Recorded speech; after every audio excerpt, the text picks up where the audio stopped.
आदरणीय व्यासपीठ,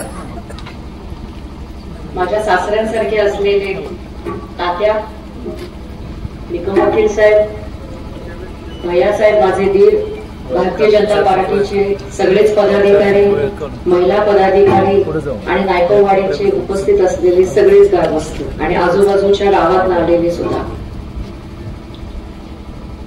तुम्ही सगळेजण दादांची वाट पाहताय, बरोबर आहे ना? तर तुमच्या दादांची आणि तुमच्या खासदार साहेबांची एक अशी मोठी गंमत आहे, काम करायला सगळ्यात पुढे असतात की नाही? म्हणजे इथे यायच्या आधी त्यांचं पत्र पोहोचलेलं आहे, म्हणजे प्रिंटआउटच दिलेले आहे तुम्हाला सगळ्यांना की नायकवाडी तर नुसती MIDC साठी म्हणून प्रसिद्ध तर होणारच आहे, पण त्याचबरोबर जो पाण्याचा प्रश्न होता, जो अगदी जयकुमार शिंदेनी डिटेल्स मध्ये सांगितलेला आहे आणि त्याचे सगळे डॉक्युमेंटरी प्रूफ तुम्हाला दिलेले आहेत ना. आता तुम्ही फक्त ते वाचायचं काम करायचं आणि थोडं नाही येते काम. 125 कोटीचं आहे. किती? 125 कोटीचं काम आहे ते.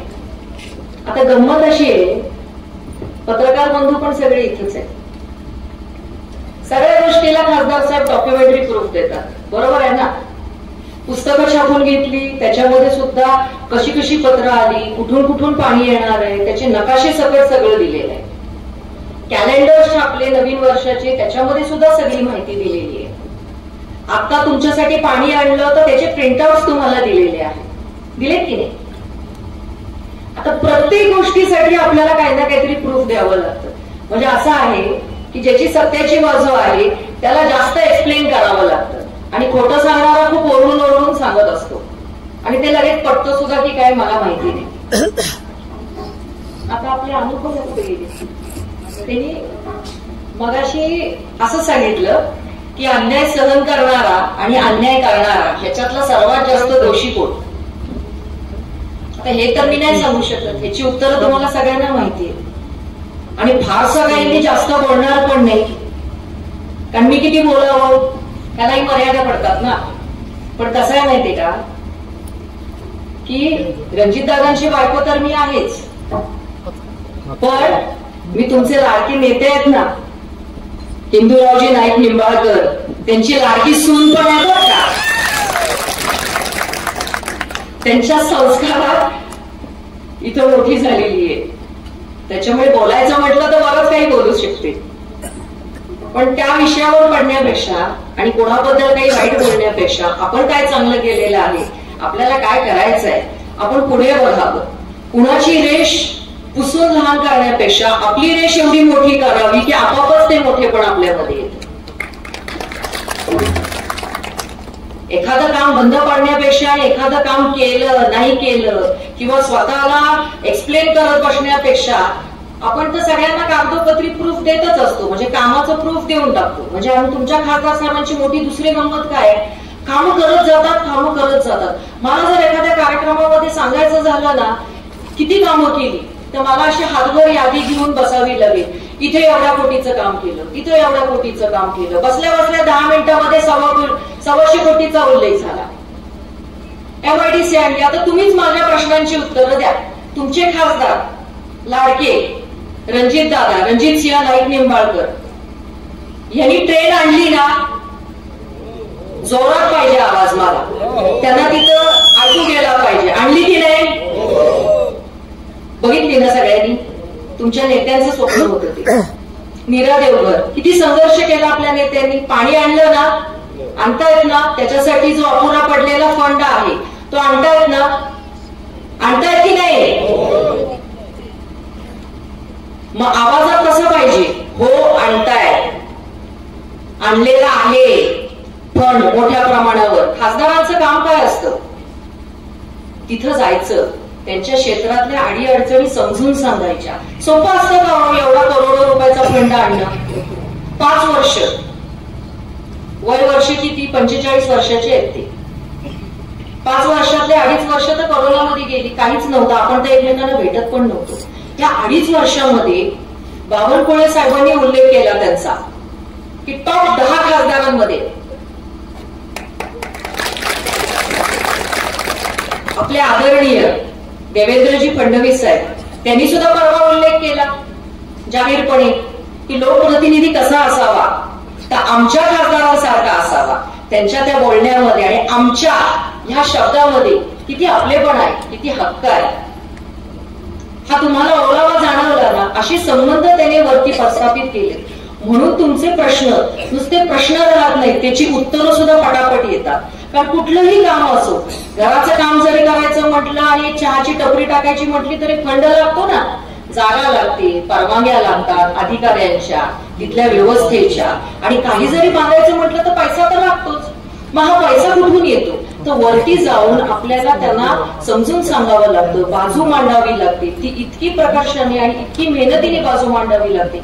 आणि नुसती मांडावी लागत नाही तर त्याचं सातत्य लागतं, दररोज उडवच लागतं. आता 2.5 वर्षांमध्ये एवढा करोडो रुपयाचा फंड, त्याच्यामध्ये ज्या ज्या वेळेला पार्लमेंट चालू असतं, सेशन चालू असतं, महिने ते दिल्लीत असतात, शनिवार रविवार इथे येतात. त्यात त्यांचा मतदारसंघ एवढा मोठा, करमाळा, माढा, सांगोला, माळशिरस, मानखटाव, इकडे उत्तर कोरेगाव, फलटण. तुमच्या काही लग्नांना ते आले असतील कार्यकर्त्यांच्या, काही लग्नांना आले नसतील, पण ते काय करत होते त्यावेळेला, तर तुमचे हे सगळे प्रश्न मार्गी लावत होते. आणि 2.5 वर्षात हे सगळे प्रश्न मार्गी लावणं सोपं आहे का? वरिष्ठांना सगळ्यांना समजून सांगणं सोपं आहे का? त्यासाठी काय काय केलं त्यांनी. हेलिकॉप्टर मधनं घेऊन आले, वरून सगळं क्षेत्र दाखवलं, ट्रेनसाठी त्यांना कन्व्हिन्स केलं, पाण्यासाठी कन्व्हिन्स केलं, फंडसाठी कन्व्हिन्स केलं. अजून खासदारांनी तुमच्या सगळ्यांसाठी काय केलं पाहिजे? मी महिलांचे जेव्हा कार्यक्रम घेत होते ना, त्यावेळेला काही महिला आमच्या कार्यक्रमामध्ये, होम मिनिस्टर माहिती असेल ना सगळ्यांना, घेतले सगळ्या गावोगावी. एक संस्कृतीचा भाग आहे हळदी कुंकू, आणि ग्रामीण भागातल्या महिलांना थोडासा विरंगुळा, थोडेसे काही आनंदाचे क्षण द्यावे, एवढाच त्याच्या मागचा उद्दिष्ट होता. त्यात पण विरोधकांना प्रॉब्लेम असतो. काका म्हणायचे आम्हाला असं सांगितलं किंवा जायचं नाही कार्यक्रमाला, पण तरी पण आम्ही आलो. हजारो बायका कार्यक्रमांना आल्या, साड्या पण मी भरपूर वाटल्या मुक्त हस्ते, साखर पण भरपूर वाटली वाढवून. माझी एवढीच इच्छा होती की थोडासा गोडवा त्यांच्या आयुष्यामध्ये आमच्या स्वराज्ञी निर्माण व्हावा. तुमच्या खासदारांना तर साखर कारखान्यासाठी सुद्धा सारखे फोन येतात, त्याच्यावर पण भरपूर टीका झाली. म्हणजे कारखाना उभा राहिला नव्हता तर कारखान्यातून धूर येतोय अशी नोटीस आम्हाला आहे. म्हणजे चिमणी पण उभी राहिली नव्हती अजून. आणि ह्या सगळ्या अडचणींना आम्ही पूर्ण होतो. आज सुद्धा तुमचे खासदार साहेबांना फोन येतात, टीपी जळाला. कधी कधी मला असा डाऊट येतो त्यांच्या शेजारी बसल्यावर, आपला नवरा खासदारच आहे का? म्हणजे इतका आपलेपणा आणि इतका डायरेक्ट कॉन्टॅक्ट. मी दिल्लीत होते त्यांच्याबरोबर, आणि कुठल्या तरी ग्रामपंचायत सदस्याचा फोन आला होता की दादा आमचा पंप चोरीला गेला. मी म्हटलं अरे किती तुमचा संपर्क आहे. कदाचित कार्यक्रमाला उशिरा येतात, नारळ फोडणं होत नाही, आणि मग नारळ फोडला नाही म्हणून विरोधक जाऊन आणि वेगळा कार्यक्रम करतात, आणि मग आम्हाला सांगावं लागतं अरे हे काम आमच्या दादांनी आणलेलं आहे, आणि तुमच्या सगळ्या कार्यकर्त्यांना हे सांगावं लागतं. पण हे सांगणं खरंच गरजेचं आहे का? कुणी का नारळ फोडेना आणि कुणी का काय करेना, तुम्हाला समजलं पाहिजे. आमच्या महिला तर सगळ्या बाहेर पडल्या. त्यांनी ठरवलं अन्याय सहन करायचा नाही, कुणालाही घाबरायचं नाही, कारण का सर्वात जास्त फायदा ह्या सगळ्या योजनांचा त्यांना झालाय. एकेने तर मला फार गमतीने प्रश्न विचारला, 9 ऍप डाऊनलोड करत होती ती नरेंद्र मोदींचा, माहितीये ना, डाउनलोड केलेत ना. तिने मला असा प्रश्न विचारला, आम्ही इथं डाउनलोड केले हे मोदी साहेबांना तिकडे दिसतंय का? मी म्हटलं हो, तुम्ही कधी पाहिजे त्यावेळेला तुमचा फोटो अपलोड करा, त्यांना दिसेल तिथे. इतके मोदी घराघरात पोहोचले. आणि आपल्याला काय करायचं आहे? त्यांना साथ द्यायची. आपण दादांना साथ देतो म्हणजे त्यांना साथ देतो. वरिष्ठांनी भाजपच्या इतकी सगळ्या योजना आपल्याला दिल्यात. आता फक्त आपल्याला 3 सेकंदाचं काम करायचं, जाऊन कमळाचं बटन दाबायचं आपल्या दादांच्यासाठी आणि आपल्या मोदीजींसाठी आणि आपल्या फडणवीस साहेबांसाठी. त्यांनी भरभरून दिलंय आपल्याला, आणि आपल्याला फक्त 3 सेकंदामध्ये त्याची परतफेड करायची, जेणेकरून राहिलेली जी कामं आहेत त्यांच्या मतदारसंघातली, तुमची फलटण तालुक्यातली, ती आपल्याला लवकरात लवकर पूर्ण करता येईल. आणि ह्याच्यासाठी गरज फक्त एवढीच आहे. सारखं यांच्या तोंडून ऐकलं मी की भूलथापांना बळी पडू नका, कशावर विश्वास ठेवू नका. होणार आहे ते होणारच आहे.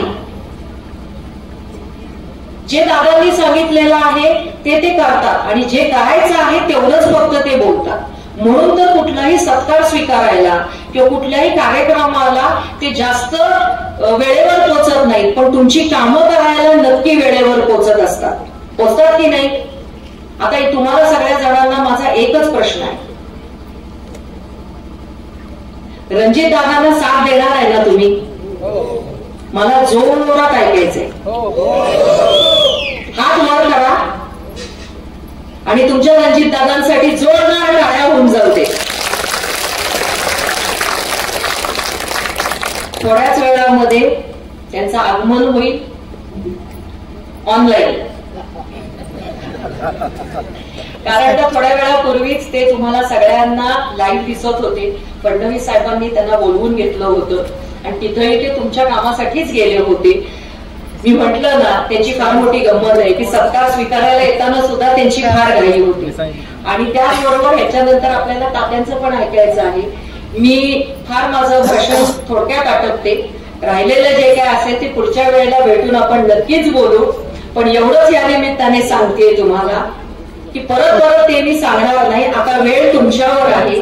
तुमच्या रणजित दादांनी त्यांचं काम केलेलं आहे. कुणाचं ऐकायचं, कुणाचं ऐकायचं नाही, कुणाचं इथून ऐकायचं, कुणाचं इथून सोडून द्यायचं, हे तुमचं तुम्हाला ठरवायचं आहे. परत सांगायला माझी माणसं, त्यांनाही भरपूर कामं आहेत. भाजपची भरपूर बोलून त्यांना आदेश येत असतात. आता वेळ आपल्या सगळ्यांवर आली आहे की आपण सगळ्यांनी एकत्र यायचं आणि रणजित दादांना साथ द्यायची, जेणेकरून आपण आपलाच विकास, आपल्याच गावाचा विकास आणि आपल्या तालुक्याचा विकास करणार आहोत. एवढंच बोलून मी माझं मनोगत इथं थांबवते. आपण तात्यांची आतुरतेने वाट बघतोय, त्यांना 2 शब्द बोलू देत, म्हणजे त्याच्यानंतर आपले खासदार साहेब त्यांच्याशी चर्चा करायला उपस्थित होतील.